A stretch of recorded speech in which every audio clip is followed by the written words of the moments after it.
নমস্কার বন্ধুরা, গ্রাম পঞ্চায়েতে কর্মী নিয়োগ। হ্যাঁ বন্ধুরা, অবশ্যই তোমরা যারা গ্রাম পঞ্চায়েতে চাকরির জন্য ওয়েট করেছিলে তোমাদের জন্য একটা দারুণ সুখবর। গ্রাম পঞ্চায়েতে তোমাদের এখানে নিয়োগ করানো হচ্ছে ট্যাক্স কালেক্টর পদে। ঠিক আছে, অবশ্যই একটি দারুণ সুযোগ বলতে গেলে ট্যাক্স কালেক্টর করতে হবে তোমাদের গ্রাম পঞ্চায়েতে। তোমাদের এখানে মাধ্যমিক পাস যোগ্যতায়, তুমি যদি মাধ্যমিক পাস করে থাকো মাধ্যমিক পাস যোগ্যতায় এখানে আবেদন করতে পারছো। তো এখানে কিভাবে আবেদন করবে, বয়স কত লাগবে, বেতন কত টাকা রয়েছে, তো কোথায় নিয়োগ করানো হচ্ছে এটি সম্পূর্ণ A to Z ডিটেলস এই ভিডিওটিতে আলোচনা করব। তো তোমাদের জন্য এই ভিডিওটি অনেকটাই গুরুত্বপূর্ণ হতে চলেছে যারা অবশ্যই গ্রাম পঞ্চায়েতে চাকরির জন্য ওয়েট করেছিলে। তো অবশ্যই ভিডিওটি সম্পূর্ণ দেখো, আমাদের সমস্ত ডিটেলস আমি এই ভিডিওটিতে আমি স্টেপ বাই স্টেপ বলে দিচ্ছি। তো বন্ধুরা, এখনও পর্যন্ত যারা চ্যানেলটিকে সাবস্ক্রাইব করোনি অবশ্যই অতি শীঘ্র চ্যানেলটিকে সাবস্ক্রাইব করে নাও। এরকম যে কোনো ধরনের চাকরি সংক্রান্ত ছোটো বড়ো আপডেট এই চ্যানেল থেকে তোমরা সর্বপ্রথম সবার আগে পেয়ে যাবে। আর অবশ্যই ভিডিওটি প্রচুর পরিমাণে সবাইকে শেয়ার করবে যাতে সবারই সুবিধা হয় এরকম চাকরি সংক্রান্ত আপডেটগুলি পেতে। তো বন্ধুরা, আমি সরাসরি ভিডিওর মূল পয়েন্টে চলে যাচ্ছি। তোমাদের সমস্ত ডিটেলস বলে দিচ্ছি যে এই বিজ্ঞপ্তিটি প্রকাশিত কোথা থেকে হয়েছে এবং কিভাবে আবেদন করবে সমস্ত ডিটেলস। তো ভিডিওটি তোমরা সম্পূর্ণ দেখতে থাকো। তো বন্ধুরা, এখানে আমি অফিসিয়াল নোটিফিকেশনটি ওপেন করে নিয়েছি। এখানে অবশ্যই তোমাকে, ঠিক আছে, শিক্ষাগত যোগ্যতা এখানে দেখতে পাচ্ছ কি বলে রয়েছে। তোমাদের এখানে শিক্ষাগত যোগ্যতা দেখতে পাচ্ছ কি বলছে। শিক্ষাগত যোগ্যতা অবশ্যই মাধ্যমিক পাস। ঠিক আছে, অবশ্যই তোমাকে মাধ্যমিক পাস করতে হবে বন্ধুরা, এবং তোমাকে তোমার বয়স 25 বছরের মধ্যে হতে হবে, এটা এখানে বলে দিয়েছে। এবং গ্রাম পঞ্চায়েতের কাজের অভিজ্ঞতা থাকলে অগ্রাধিকার পাবে। তো বন্ধুরা, অবশ্যই যদি তোমাদের গ্রাম পঞ্চায়েতে কাজের অভিজ্ঞতা থাকে তাহলে তোমরা এখানে, ঠিক আছে, কাজের অগ্রাধিকার পেয়ে যাবে। তো এখানে বন্ধুরা অবশ্যই আবেদনকারীকে নাম, পিতার নাম, স্বামীর নাম, ঠিকানা, পোস্ট, থানা, জেলা, এসব ফোন নম্বর সমস্ত ডিটেলস দিয়ে তোমাকে ভালোভাবে পূরণ করে তোমাকে A4 প্রিন্টে, ঠিক আছে, A4 পেজে একটা কাগজে ভালোভাবে প্রিন্ট করে বার করবে। সমস্ত ডিটেলস শিক্ষাগত যোগ্যতা দিয়ে তোমাদের গ্রাম পঞ্চায়েতে গিয়ে জমা করতে হবে।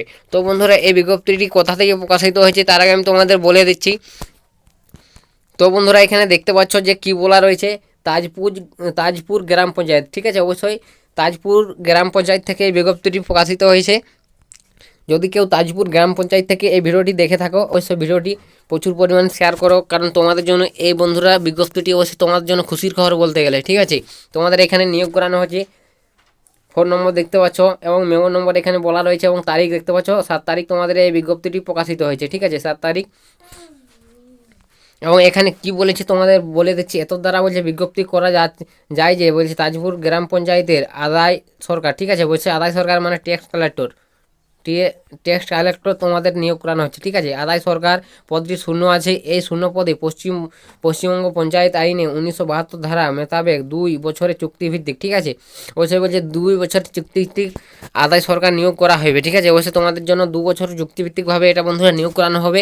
এবং আগামী 22/2/2024, ঠিক আছে, অবশ্যই 22 তারিখ তোমাদের বিকেল 5টার মধ্যে গ্রাম পঞ্চায়েত এলাকায় বসবাসকারী উপযুক্ত কর্মপ্রার্থীর নিকট হইতে জীবনপঞ্জির সমস্ত দরখাস্ত আহ্বান করা হচ্ছে। ঠিক আছে, অবশ্যই কী বলছে বন্ধুরা বুঝতে পারছো যে অবশ্যই বলছে আগামী 22/2/2024, ঠিক আছে, 22 ফেব্রুয়ারি বিকেল 5টার মধ্যে তোমাদের এই গ্রাম পঞ্চায়েতে তোমাদের এই বিজ্ঞপ্তি জমা দিতে পারবে তোমরা। ঠিক আছে, অবশ্যই যারা আবেদন করতে চাও অবশ্যই আবেদন করে নাও। তোমাদের জন্য একটা দারুণ সুযোগ, 2 বছরের চুক্তিভিত্তিকভাবে তোমাদের এই গ্রাম পঞ্চায়েতে ট্যাক্স কালেক্টর করতে হবে।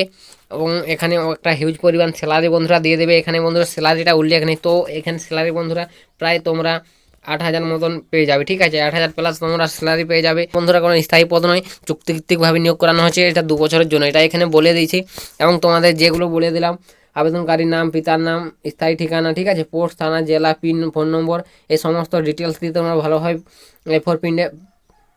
A4 পেজে প্রিন্ট করে, ঠিক আছে, বার করে তোমাদের জমা দিয়ে দেবে সেই গ্রাম পঞ্চায়েতে। ঠিক আছে, তাজপুর গ্রাম পঞ্চায়েতে। এবং এখানে দেখতে পাচ্ছ বয়সের তারিখটা দিয়ে দেবো, এবং গ্রাম পঞ্চায়েতের স্থায়ী বাসিন্দা শংসাপত্র তোমাদের দিতে হবে, এবং গ্রাম পঞ্চায়েতের, ঠিক আছে, কাজের অভিজ্ঞতা অবশ্যই এগুলো তোমাদের দিতে হবে এখানে। তো এগুলা যদি তোমাদের থেকে থাকে অবশ্যই তোমরা এখানে আবেদন করতে পারবে। তো শুধুমাত্র যারা মাধ্যমিক পাস করে আছো, মাধ্যমিক পাস যোগ্যতায় এখানে আবেদন করতে পারছো। বুঝতে পারছো যে তোমাদের জন্য একটি দারুণ সুযোগ। অবশ্যই যারা তাজপুর থেকে দেখছো, আর অবশ্যই তোমরা কোন জায়গা থেকে ভিডিওগুলো দেখছো অবশ্যই কমেন্ট সেকশনে কমেন্ট করো। অবশ্যই তোমাদের এরকম জেলার বা ব্লকে বা গ্রাম পঞ্চায়েতে যদি চাকরি সংক্রান্ত যে কোনো ধরনের আপডেট উঠে আসে অবশ্যই তোমাদের সামনে সর্বপ্রথম আমি ভিডিও নিয়ে আসবো। তো বন্ধুরা, আজকের ভিডিওটা এতটাই। অবশ্যই ভিডিওটিতে এখনো পর্যন্ত যারা লাইক কমেন্ট করেনি অবশ্যই লাইক করেন, আর প্রচুর পরিমাণে বন্ধুদের শেয়ার করে দাও যাতে সবারই সুবিধা হয় এরকম চাকরি সংক্রান্ত আপডেটগুলি পেতে। তো আজকের ভিডিওটা বন্ধুরা এখানে শেষ করে দিচ্ছি। কিছু জানা থাকলে কমেন্ট সেকশনে গিয়ে কমেন্ট করে জানাও।